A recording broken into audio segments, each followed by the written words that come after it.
guys, and welcome back to the Teacher Made channel, where everything is made by a teacher. My name is Shannon and I am a licensed special education teacher working with children ages preschool through 12th grade.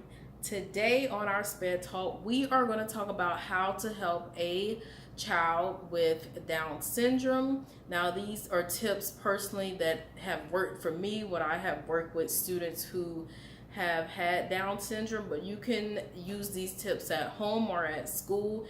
And as you know, in special education, and at the end of the day, each child is different. So what may work for one child may not work for other, and I'll drop some more information of how to work with children with Down syndrome in the description box, and be sure to check out my blog for more available resources. So let's go ahead and get started.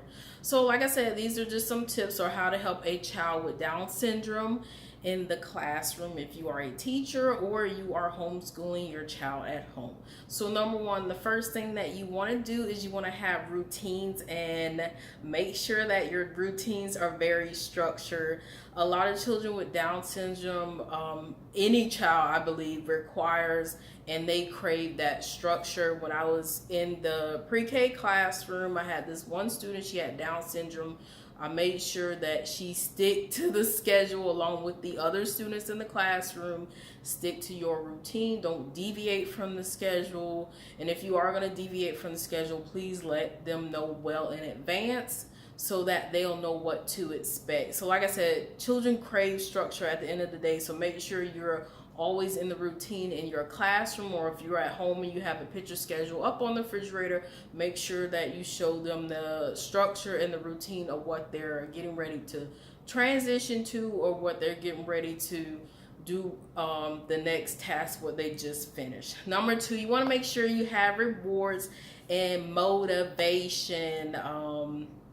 Make sure you motivate your child so that they'll be more inclined to doing more things that are positive and just things that they would want to do for themselves. Now, I had a rewards chart, I had a treasure box, and anytime I caught my student doing something good, then I let them get rewards out of the treasure box.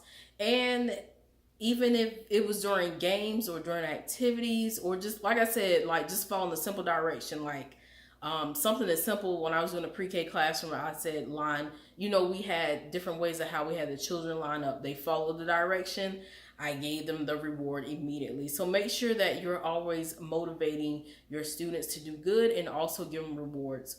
The third thing you want to do is you want to include choices and options. To cut down on the frustration, you want to make sure that you give a child with Down syndrome I would have at least three choices or three options. So would you have me the option of doing this versus that, or give them the choice? You can have it place it for younger children. You can place it like on a choice board, or if you're working with a teenage child, you can just verbally say it to them. Would you rather me help you, or whether you do it by yourself? And especially children with Down syndrome or teenage people with Down syndrome, you want to make sure that you're promoting independency, because at the end of the day, let's just be honest, nobody's promised on this earth, and we're all gonna pass away. So you want to make sure that you're promoting independency. I'll always say with any child, promote independency, but I don't know, to me, for some reason, especially a person with Down syndrome or a person with any disability, you want to make sure you're promoting independency at an early age. I'm speaking as young as when they are in preschool, because like I said, at the end of the day, nobody is promised. So you want to make sure they have those life skills, which I'll talk about later, that they're going to be able to do even when you are gone as a parent or whoever their support system is. Number four, you want to make sure you do a lot of redirections very often, because people with Down syndrome tend to have short-term memory. So you want to make sure you repeat the directions as much as possible.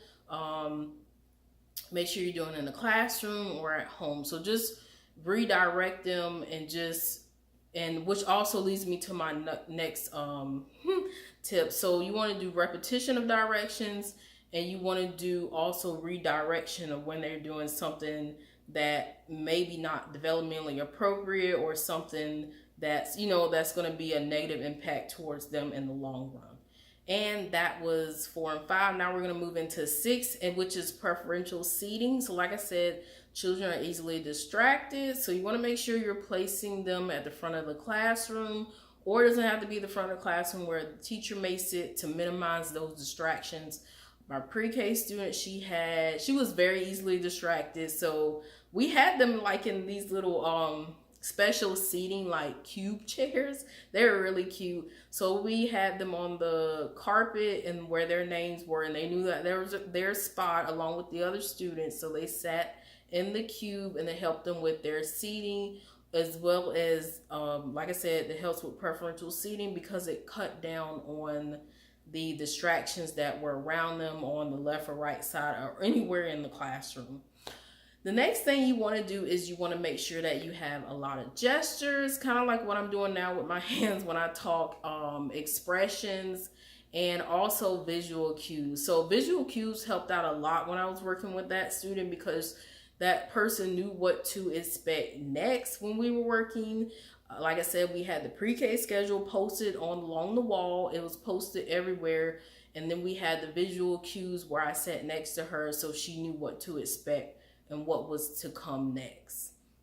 The last thing you want to do, which is most importantly, like I said, in my personal opinion, is you want to teach life skills. Teach students or people with Down syndrome to be very independent, because later on in life, they're not going to have that support system from you. You may have to pass that support off to someone else, maybe a friend or a family member. So just make sure you're teaching life skills as early as preschool, so they'll have a better chance of being independent. And maybe their goal may be owning an apartment one day, or owning a business, or just being able to drive. So just teaching them to be very independent.